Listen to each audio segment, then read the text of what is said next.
Hello, Bobby. How are you? Hello, Jane. How are you? I'm Yeah. very incomplete today. You're very what? I'm very incomplete today Why are you incomplete, my friend? because you're not here to have coffee with me as usual. Oh, well, I've got my coffee here. Well, that's well and good for you, I Jane, know. but as you know, you complete me, and I Oh, miss you. Other than that, things are fantastic, though. do How you are know you, what? They love? should put that line in a film, shouldn't they? Should do. Why Yeah. haven't they? But anyway, It's Tom Cruise. I can see Tom Cruise. Anyway, let's get on. Affiliations. Why do we as fitness professionals affiliate? I noticed that FIA have just changed the name to UK Active, and I can see that they're going to take a much more dominant role in the UK. We're paying money at the moment to all different kinds of people on a yearly basis that ask very different things of us and also give us very different things. And I wanted your views on why do we join these government bodies, memberships, and affiliate with who we choose to affiliate with? well, Jane, that's a great question. I think we need to restate it slightly. Not why do we as professionals in the fitness industry affiliate? I think the bigger question is why do we as human beings affiliate? And if we can answer the question of affiliation, we can answer much of the questions around branding. I mean, we talked about months ago, what is the X factor? And I think this segues into that. There's a lot of overlap between the two subject matters. Okay. 20 years of research at Harvard University, Dr. David McClellan and Associates developed what they call affiliation theory. And affiliation theory simply states that due to social mores, we are driven to emulate the characteristics of the groups that make up our reference points or the groups that we most want to resemble. In other words, we are a mirror reflection of the 5 people we hang around most. I know I've talked about Nicholas Christakis, where he has mapped obesity to affiliation, and that's because affiliation drives survival. We affiliate for totally different reasons than we think. Mm-hmm. Here's why we think we affiliate. We affiliate with organizations because they give us exposure, they give us access to information, they give us certain benefits. None of that is true. All that is rationalization after a decision. That's like when you would read a profile. Let's say somebody puts up a want ad for a dating site or whatever. I mean, let's be real here. And they said, right, this is exactly what I'm looking for in a mate. And I'm looking for someone who's this height. And I've gone to seminars where they've said, you should do this. Go home, sit down, and write out exactly how tall is she? What color hair does she have? What does she do for an occupation? What type of sense of humor does she have?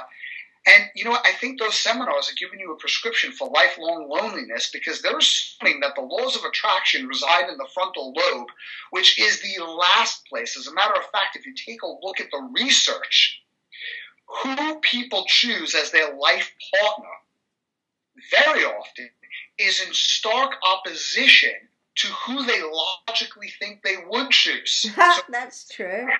type. Have you ever dated someone, and if you're listening to this, I know this has happened to you at least once, where you're smitten by someone and you say to yourself, they're completely not my type. Because your type and attraction resides in primitive centers of your brain that has nothing to do with your logical assessment of who you're looking for. The truth is, you can talk to men and women about what we're looking for in a mate. We have no idea what we're looking for in a mate. The best we can hope for is to look back in retrospect and go, in that relationship, biochemistry aside, I was really happy. I think these were some of the elements. But to try to plan for that is ridiculous. It's the same thing with affiliation.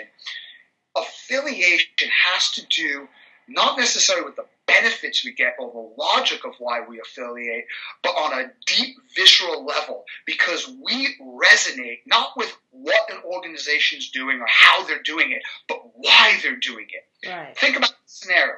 You're in an airport.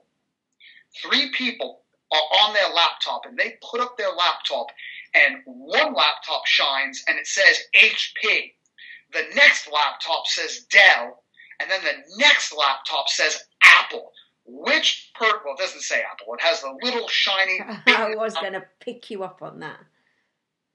Now, which one of those three people are you going to notice or resonate with? And if you're an Apple user, and even if you're not, you're probably going to notice the Apple user. Now, can you prove to me that with all the new Windows commercials and upgrades, that an HP is a significantly inferior computer than an Apple? No, but the difference is HP is a laptop. When that glowing light says HP, it's talking about what's inside the computer. The person in the airport terminal who has the glowing picture of the bitten apple, the logo of Apple Corporation, that logo says more about the user than it does about the computer. That's because brilliant. They may not... someone made a very good point the other day. Microsoft has done more to change the world. They've done more to influence the way we live. They've done more to advance society than Apple will ever be capable of doing. It's the operating system that was created by Microsoft that allows almost every person you know to have a PC or an Apple in front of them. If it wasn't for Bill Gates, if it wasn't for Mr. Allen, we wouldn't have laptops, we wouldn't have personal computers. That's world changing. But what Apple did, that Microsoft or anybody really doesn't do quite as well, is they clarify why. If you use our products, it's not because this is our product and it's so great, it's because you're the type of cool, trendy, progressive, forward-thinking person that is a patron of the Apple Corporation. Yeah. And that's why we affiliate. That's why there are gangs out there who tattoo the brand logo of Harley Davidson on their body. Could you imagine that? Does anyone do that for like Canon or Xerox? No. Nobody tattoos their corporate logo. Do you ever see somebody getting ready to go to work and as they're buttoning up their shirt right on their chest, the company they work for is tattooed on their body? Well, Yet we do it for Harley. Why? It's not about the bike. It's about the rider. That's what we affiliate, because we want to not only connect with and benefit from, we want to be the embodiment of what a company represents. Right. I'm with you. That makes such a lot of sense. However, in the fitness industry, a lot of people affiliate with someone or a group that they don't feel an affiliation with. They do it because they have to. Well, that's a totally different story, Jane. Yeah. That's a story of, fear of loss, which is probably even more powerful than affiliation. Yeah. But they're both very powerful psychological drivers. Some of the fears of loss could be who else are affiliated, and not what do I get out of being affiliated, but if I don't affiliate with an organization where so many other trainers affiliate with, what will I lose? That's true.